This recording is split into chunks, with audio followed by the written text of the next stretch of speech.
Greetings and welcome to the amazing channel, everyone. After her EP, We Want to Party, sold just 3,000 copies in the US in its first week, singer Tyla has been the subject of much discussion. Additionally, many believe that she is no longer staying in the US because Black Americans do not support her. I now believe that the fact that she only had 4 songs on her EP and no hit single, together with minimal promotion, is what caused it to fail. In any case, that wasn't going to produce enough streams. That, in my opinion, is the reason she failed. However, I have to acknowledge that during her PR run in America, her team did make some mistakes. In addition to failing to locate an audience altogether, Tyla was unable to establish a genuine connection with the Black audience. Her staff, in my opinion, was simply pushing her everywhere without providing her with the opportunity to build a following in the United States. Additionally, I believe that when she asked Halle Bailey to present her award at the VMAs, everything changed drastically. Even though she made it clear that she wasn't speaking to High, that turned off a lot of people. In reality, she was requesting that Lil Nas' ex-boyfriend hold her trophy. Nevertheless, the entire circumstance gave her a diva-like appearance. Additionally, there was the issue surrounding her refusal to answer several questions during the Breakfast Club interview. They didn't want us to ask about Katseye. The whole "we friends though" thing. Yeah. Right? Like, Okay. They didn't want to ask. They didn't want us to ask about her not being on tour with Chris Brown anymore. They didn't want us to ask about the color thing. Injury. They didn't want us to ask about her injury that she sustained. What else was it? They didn't want to ask us about who she was dating, which I wouldn't do anyway. And what was the other one? Comparison. Oh yeah, and comparison. And it wasn't even Rihanna. It just said comparisons to other pop artists. Huh?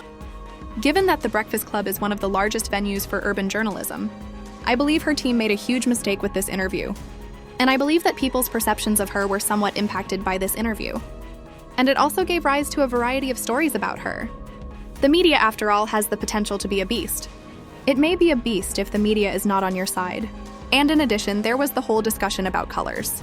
Tyla does identify as colored because due to her multiracial status in her native South Africa, that is how she is categorized. There is nothing wrong with her identifying as multiracial. Multiracial musicians are constantly supported by Black people here in America. Thus, there is nothing wrong with her being multiracial.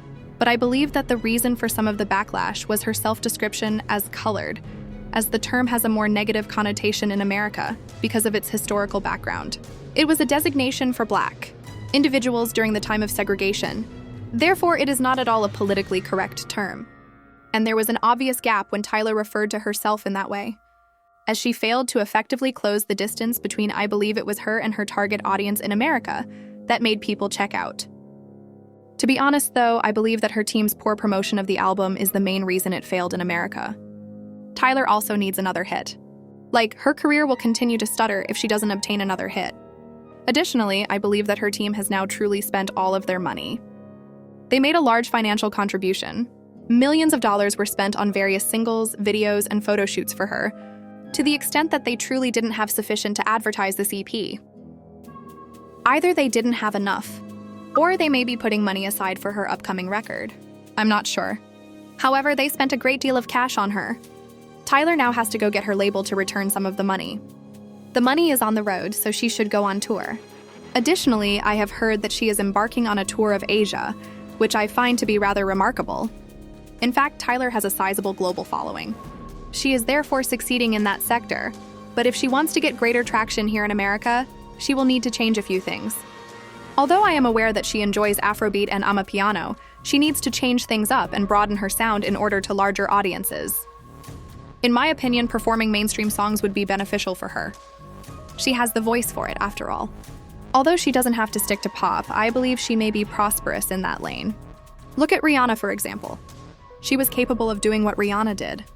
Originally promoted as a dancehall performer, Rihanna eventually switched to mainstream music. In addition, she was performing hip-hop and R&B, and she had the vital backing of the Black community.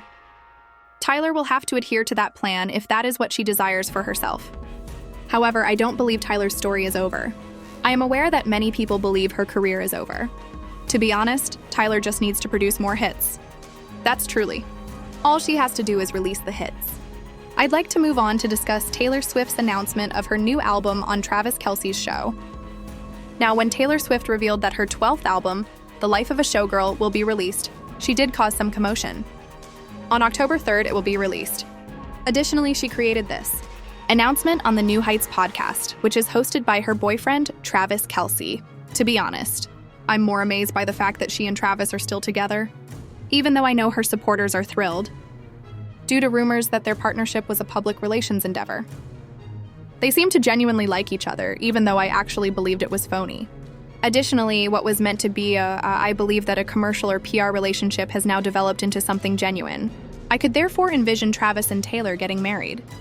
I wonder if he will try to pop the question to her at the upcoming Super Bowl. I'm not sure. We'll see. The next big lady group is Katseye, and I want to move on now. Talk about Katseye, a rapidly emerging pop girl group. I learned about them. In fact, they were assembled for the Netflix series Dream Academy. These girls are also some of the best. Now, they recently gave a performance at Palua. These girls are talented performers, and even though they weren't the main attraction, they managed to attract a sizable audience. They're among the most talented girl groups I've seen in a long time. I also enjoy Flow. They have a lot of potential in my opinion, but they are more of a vocal girl group than Katseye, who dance. They remind me somewhat of what I may call the Fifth Harmony meets the Pussycat Dolls. They give me something like that. However, I could see that these females are actually trained.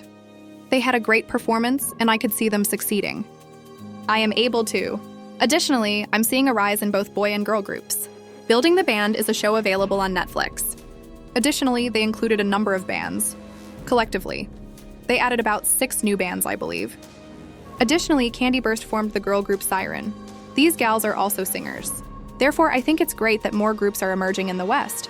But I believe that since group marketing isn't always simple, these labels need to be able to effectively sell these groups. Pushing a project requires a significant amount of effort and financial commitment. Collective. However, since Katseye is growing its fan following, particularly in America, I believe it is working for them. Here, they've done a fantastic job growing their fan following. They also appeal to a variety of cultures because they are a multiracial girl group and continuously release content to market themselves. Additionally, they possess the support of major record labels and have profited from the whole K-pop industry. They have benefited greatly from that. Indeed, they have a global market that they could access from outside. That, in my opinion, will be a major factor in propelling them to success. I do.